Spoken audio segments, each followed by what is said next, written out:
Welcome back, and it's time to take the business news of the day. Here's Anne Wanwodu.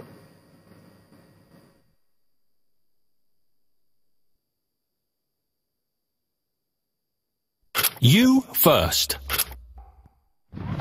First Bank.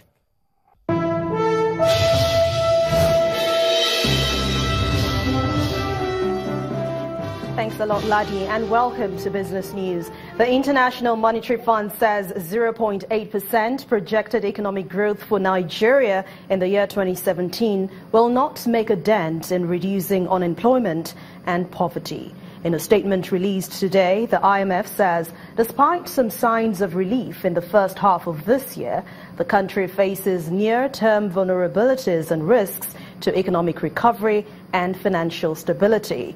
The report, however, acknowledges some important government measures like diversification strategy, security in the Niger Delta, higher foreign exchange reserves, and rising portfolio inflows. The IMF senior resident representative and mission chief in Nigeria, Amine Mati, advises Nigeria to immediately implement specific priorities like front-loaded fiscal consolidation, private sector credit, market-based exchange rate, and avoid using monetary policy for direct financing of the government. As the investing community awaits the introduction of derivatives into the Nigerian capital market, risk managers are strategizing with stock traders on how best to mitigate losses. The chairperson of Nigeria's Risk Management Union made this known today after a meeting with executives of the exchange. We're seeing threats from the internet. Those are some of the threats that we're seeing and that we have seen not only in Nigeria but in other jurisdictions. So we learn from them, and so we make sure that we try to raise awareness of those issues. For example, and another thing is you have other tools, like you have derivatives, you have other tools that people may not be so conversant with. That's one of the areas that we discussed with the CEO of the exchange and the exchange today.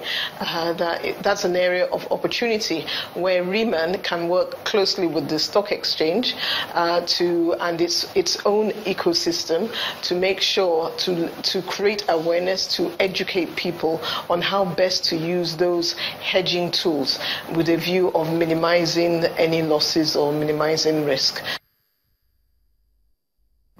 Well, from there we go to the oil market, where prices rebounded and edged higher today on the back of surging fuel demand from the United States. But at the same time, the U.S. Energy Information Administration reports that the country's crude inventories fell by 1.5 million barrels in the last week of July. International oil benchmark Brent crude ended today's session up 1.2% to $52.38 a barrel. That after hitting a session low of $51.18 a barrel, while U.S. West Texas Intermediate crude rose by 0.9% to $49.59 a barrel. That's after falling to $48.55 a barrel earlier today. The second trading day of August at the Nigerian Stock Exchange ended in another rise in the all-share index as investors continue to react to half-year earning results from listed companies. Bisi Adebayo has the details.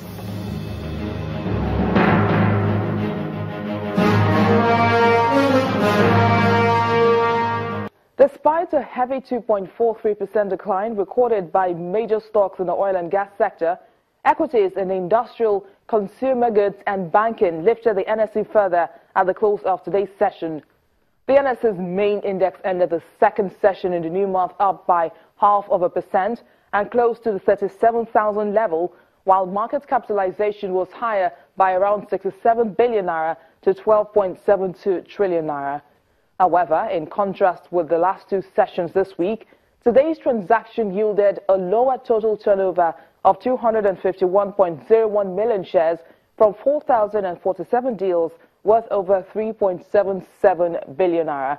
Out of 31 gainers, CNI Leasing, Lafarge and Guinness emerged as the top three advancers, while Okomo Oil, Continental Reinsurance and Mobil were ahead of 15 other losers. The shares of Transcorp, Fidelity Bank and FBN Holdings were the most traded equities at the close of Wednesday's session. And that's it on the stock market report. I am Bisi Adebayo.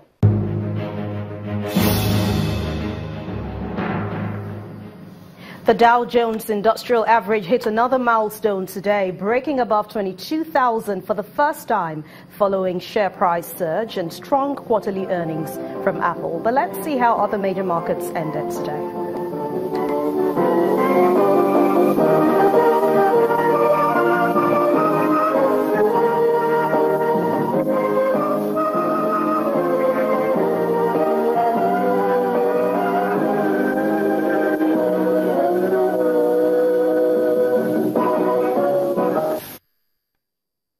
That's business news for tonight. Thanks a lot for watching. It's back to you, Ladi.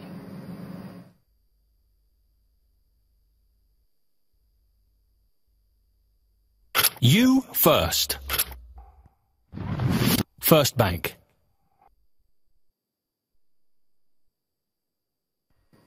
Thanks a lot. And the federal government is optimistic that Dangote Refinery will help realize the vision to stop importation of refined petroleum products by the year 2019. Nigeria's Minister of State for Petroleum, Dr. Kachikwu, who visited the site of the Dangote Refinery and Petrochemical Complex, says the world-class project will be given every support required. When completed in 2019, the refinery is expected to help Nigeria save more than $7.5 billion annually from import substitution, in addition to generating $5.5 billion annually from exporting finished products. This is the audacious attempt and indeed measurable effort by Africa's richest man to domicile in Nigeria the largest refinery in the world. A single line of 650,000 barrel per day capacity, in addition to a petrochemical complex and the world's second largest urea fertilizer plant with a strength for more than 3 million tons annually. All these projects will be creating about 4,000 direct jobs and over 145,000 indirect jobs.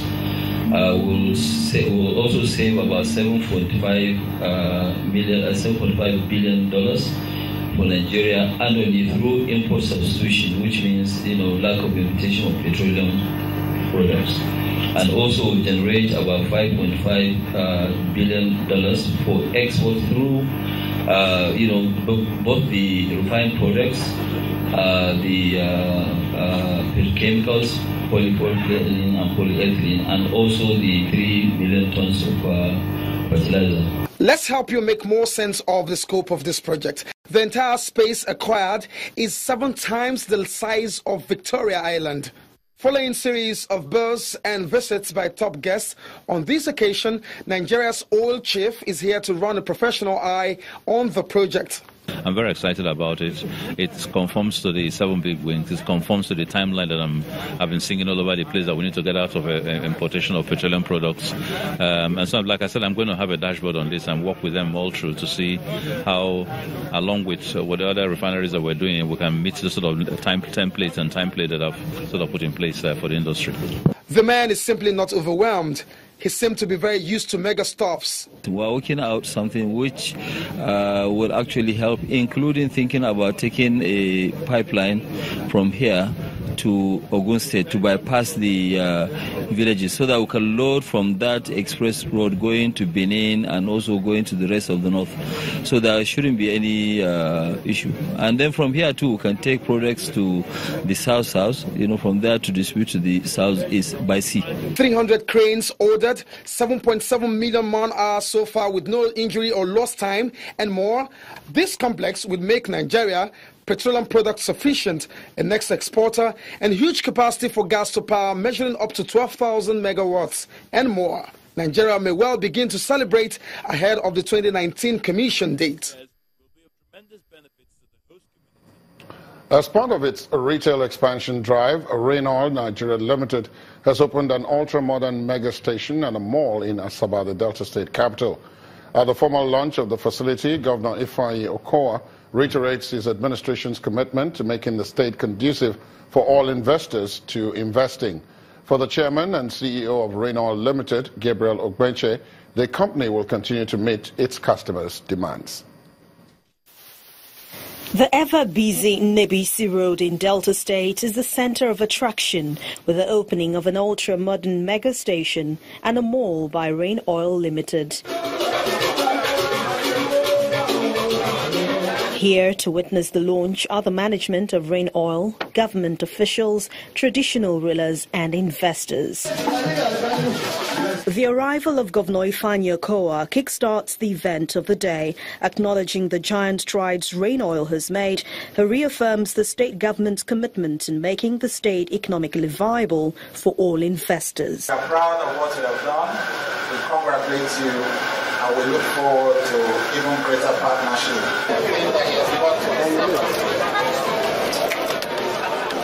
After the cutting of tape and inspection of the new facility, Governor Ifeanyi Okowa is the first to refill his car. For the management of Rain Oil Limited, Delta State remains the focal point in the company's investment decisions. If you build an organization over 20 years, it's no mean feat. There's a lot of challenges, overcoming the challenge of building a business, especially when you're building one from the scratch. But in Delta State, I think Delta has been investment friendly. We've had support from the government. This is a world-class station by all definitions. We have top-end equipment from the pumps and the architecture and the safety environment. Finally, the door is open for their customers who are tripping to purchase their product. It is a welcome development. If all filling stations in Asaba can be like this, then we won't have problem now. Incorporated in November 1994 as an integrated downstream oil and gas company, Rain Oil Limited began business as a petroleum products marketing company in May 1997. With 52 outlets spread across the country, Rain Oil is promising to provide energy products and services in an efficient and sustainable manner while creating superior value for its esteemed customers. Akwa Ibom State appears set to benefit from a housing project financed by Oriental Energy Resources Limited with the construction of a modern residential estate in Ewang, Mbo local government area. At the groundbreaking ceremony, the representatives of the company, who described the gesture as part of its policy of corporate social responsibility to its host communities, say the estate of 100 housing units will have solar power, a school clinic and a shopping center. The project is described as a clear manifestation of the company's commitment to sustainable development of its host communities.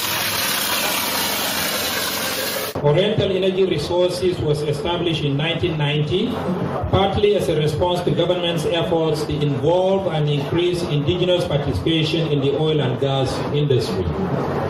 We have garnered experience, maintained a clear focus, and set a very high standard for other indigenous companies to follow. It will benefit 100 families. The motivation is a sustainable partnership. As Oriental, we believe in sustainable partnership, and that's one of the reasons why we have embarked on this, so that we can partner with our local community, the host community, and provide things that we believe will be beneficial for them. In his keynote address, the governor of Akwa Ibom State, Mr. Udom Emmanuel, represented by the Speaker of the Akwa Ibom State House of Assembly, Mr. Onofio Kluk, the company is commended for the initiative, and other oil companies operating in the state encouraged to emulate the example set by Oriental Energy Resources Limited. My government and people have followed with keen interest the exploits of Oriental Energy Resources Limited in the Nigerian petroleum sector. Some of these include the successful development of a block oil field and in the oil mining lease OML 115. This event, the groundbreaking ceremony of the Oriental Village in Ewang, Mbo local government area, is one of such spectacular achievement. Private oil companies are often encouraged to invest in the communities that they do business in, and this can only help improve the relationship between them and the host communities, profiting the business and the economy. Still ahead on the news at 10, Neymar looks set to join PSG in a world record deal after Barcelona gives the Brazilian striker permission to leave training camp. That's on the sports news. Please stay on with us.